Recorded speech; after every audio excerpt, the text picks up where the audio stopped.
सिद्धेभ्यः ॐ नमः सिद्धेभ्यः ॐ नमः सिद्धेभ्यः। निर्मल जल सामान्य है जिनका, चंदन से हैं दिव्य वचन। अक्षत सम अक्षत है श्रद्धा, सुमनों सा सुंदर है तन।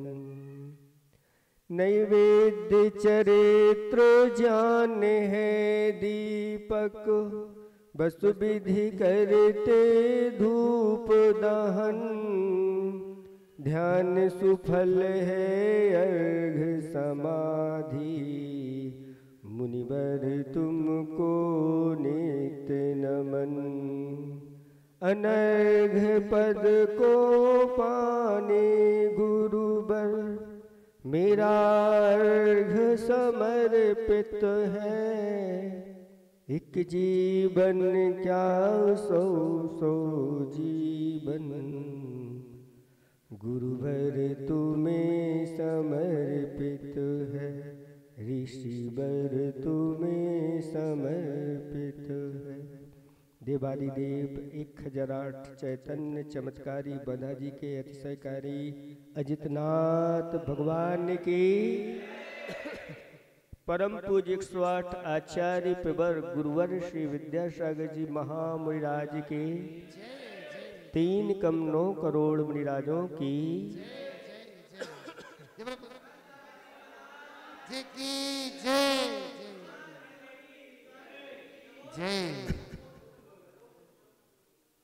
धर्म स्नेही भव्य आत्माओं,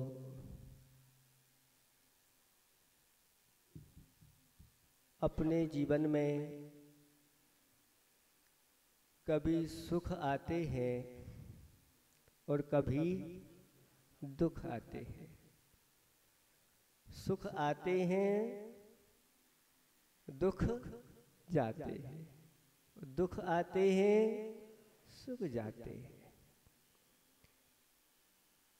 इन सब में कभी हम सुख में हर्ष फूलते हैं और जब दुख आता है तो कूलने लग जाते हैं। लेकिन आचार्य भगवंतों ने हम लोगों के लिए उपदेश दिया, चाहे सुख हो चाहे दुख, दोनों ही अवस्था में आप लोगों के लिए धर्म करना है। चाहे आप गरीब हो चाहे अमीर। गरीब को इसलिए धर्म करना है कि वह आगे जाकर के संपन्न हो जाए और ये धर्म की परंपरा निरंतर बढ़ती रहे। और अमीर को धर्म इसलिए करना है कि कहीं ऐसा ना हो कि मेरी दुर्गति हो जाए। क्योंकि आचार्य भगवंतों ने कहा कि जिसके पास बहु आरंभ बहु परिग्रह है, बहुत सारा धन है, ऐसे व्यक्ति का कोई भरोसा नहीं कब नरकायु का आश्रय हो जाए, हिसाब किताब लगाते लगाते। इसलिए हमेशा निरंतर चाहे सुख हो चाहे दुख हो, दुख में सुमरन सब करे, सुख में करे न कोई। और जो दुख में सो, तो कुछ लोग कहते हैं महाराज दुख में ही सुमरन करना चाहिए, जब सुख रहता है तो उस समय नहीं, उस समय भी सुख का ही, सुख में सुमरन करने से आगे भी सुख की परंपरा बनी रहती है। जो चतुर व्यक्ति होते हैं वो निरंतर धर्म का संपादन करते रहते हैं। एक छोटी सी कथा के माध्यम से आपके सामने बात रखने जा रहे हैं।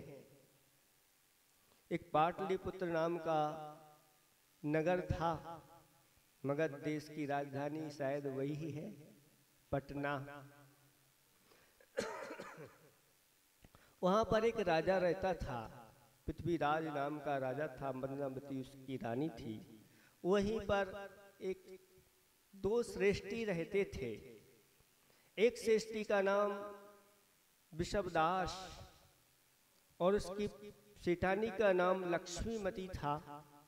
वहीं पर आसपास में एक सेठ और रहता था। दोनों सेठों में अंतर था। ये बहुत पुण्यात्मा था, धर्म निरंतर करता रहता था, और दूसरा इस प्रकार का नहीं था। और उसके घर में एक घटना घट जाती है। उसका एक पुत्र था। पुत्र के लिए सर्प ने काट खाया और मृत्यु को प्राप्त हो गया। उसकी माँ निरंतर पुत्र के वियोग में शोक करती रहती। लोग जितने समझाने के लिए जाते उतना ही वह ज्यादा रोना धोना और प्रारंभ हो गया। प्राय ऐसा देखा जाता है कि वैसे तो रोना धोना नहीं होगा, कम होगा, और अगर 4 लोग पहुंच गए तो और तेजी से रोना धोना हो जाता है। ऐसे करने से निरंतर आर्त ध्यान बढ़ता चला जाता है, और ऐसे आर्त ध्यान में मर करके त्र्यंच गति में भी जन्म ले सकते हैं। ऐसी घटनाएं शास्त्रों में कि माँ अपने पुत्र के वियोग में वह आर्त ध्यान में मर करके बाघनी बनी। कौन थी वह?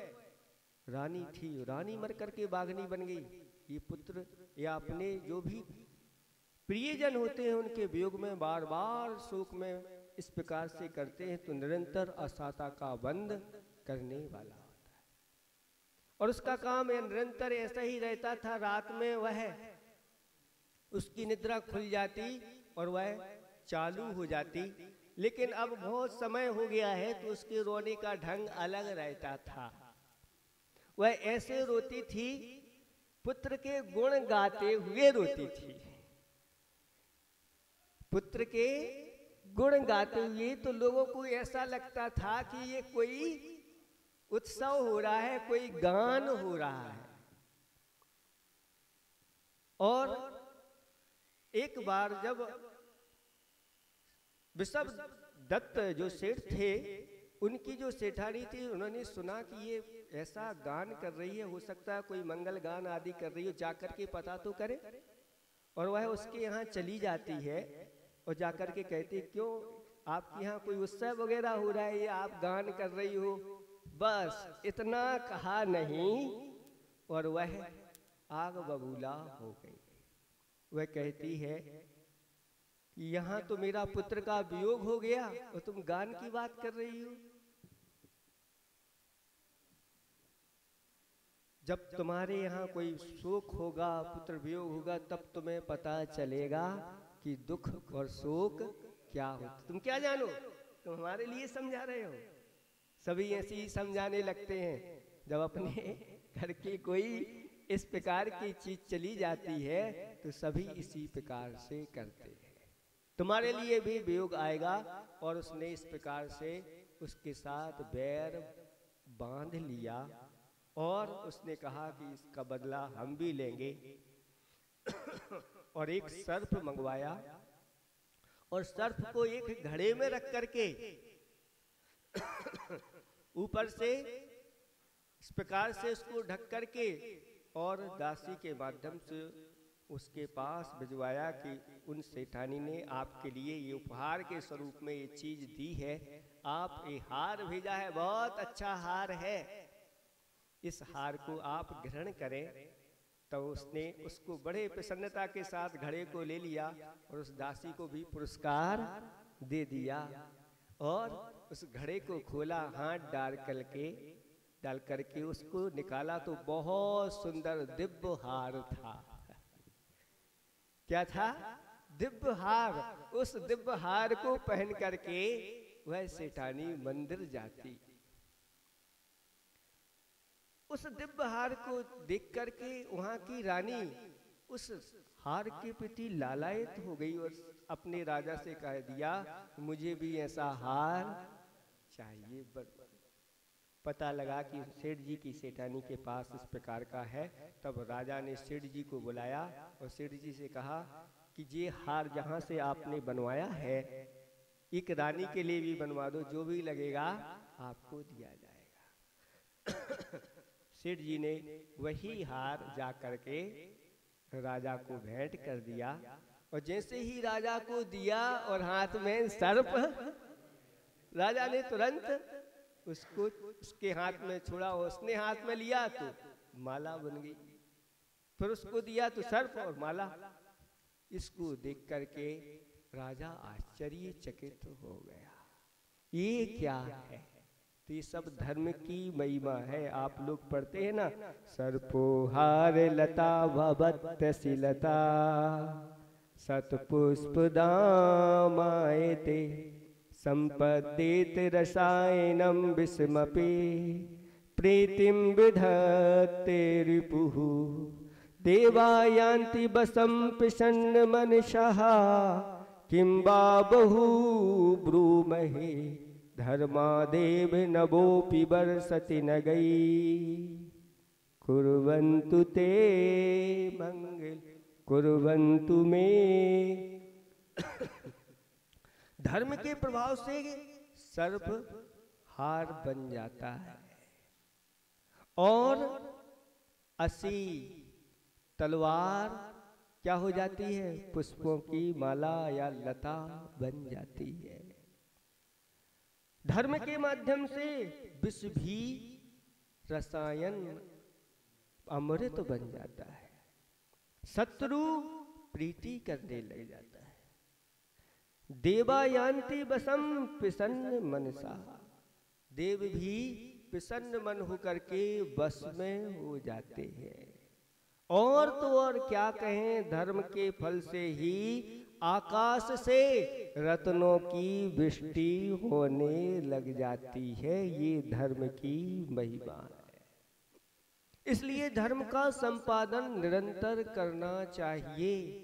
जितना कर सको कर लो, इतना धर्म संपादन कर लो, फिर आगे इस प्रकार के दुख हमें नहीं उठाना पड़े और स्वयं हम अपने आप को धर्म बनाए, धर्ममय बना करके धर्मात्मा बनते हुए और परमात्मा बन जाए। राजा को बड़ा आश्चर्य हुआ, ये सब धर्म की ही महिमा है। इसके हाथ में जाता है, ये पुण्यात्मा पुरुष है, धर्मात्मा पुरुष है। वहाँ एक मुनिराज का आगमन हुआ और मुनिराज से पूछा जाकर के कि ऐसा क्यों होता है। राजा ने जाकर के अपनी जिज्ञासा रखी तो महाराज ने कहा, ये सब धर्म की महिमा है, व्रत की महिमा है, दान आदि की महिमा है। इन सेठ जी ने पूर्व भाव में एक व्रत किया था। वह कौन सा व्रत किया था? भादों की शुक्ल पक्ष में सप्तमी के दिन निर्दोष सप्तमी व्रत किया था। सप्तमी के दिन इन्होंने उपवास धारण किया था। भगवान की पूजा, अभिषेक, शांति धारा, महापूजा करके पूरा का पूरा दिन धर्ममय व्यतीत किया और दूसरे दिन मुनिराजों के लिए, साधुओं के लिए पात्रों में आहार दान दे करके फिर आहार किया। ऐसा 7 वर्ष तक जो भाद्र शुक्ला सप्तमी निर्दोष सप्तमी को करता है, वह ऐसे ही पुण्य के प्रताप को प्राप्त करता है, धर्म से भर जाता है, स्वर्ग और मोक्ष के सुखों को प्राप्त करता है। ये सब निर्दोष सप्तमी व्रत का ही ये फल है कि इसके हाथ में सर्प भी माला, और वो भी दिव्य माला बन गई। ये सब धर्म की महिमा है। ऐसे ही व्रत, पूजन, विधान, तप, शील आदि आदि जो भी हैं, संयम, ये सब दुखों को जड़ से समाप्त करने वाले हैं। इसलिए निरंतर ऐसे ही धर्म का संचय करते रहना चाहिए, चाहे दुख का समय हो, चाहे सुख का समय हो, चाहे गरीबी हो, चाहे कोई बात नहीं है। हम गरीब हैं, हम नहीं ले पा रहे प्रतिदिन शांति धारा, कोई बात नहीं, लेकिन जो शांति धारा की बोली लेकर के शांति धारा कर रहा है, ताली बजा करके उसकी अनुमोदना करो, आपको भी वह फल, उसका छठवां हिस्सा आपको भी आपके में जाएगा। और धीरे धीरे करके एक दिन आपके पास भी वो शक्ति आएगी। आप शांति धारा क्या, स्वयं जनालय और भगवान को विराजमान करके और फिर अपने ही हाथों से उनकी शांति धारा करेंगे। इन्हीं भावना के साथ अहिंसा परमो धर्म की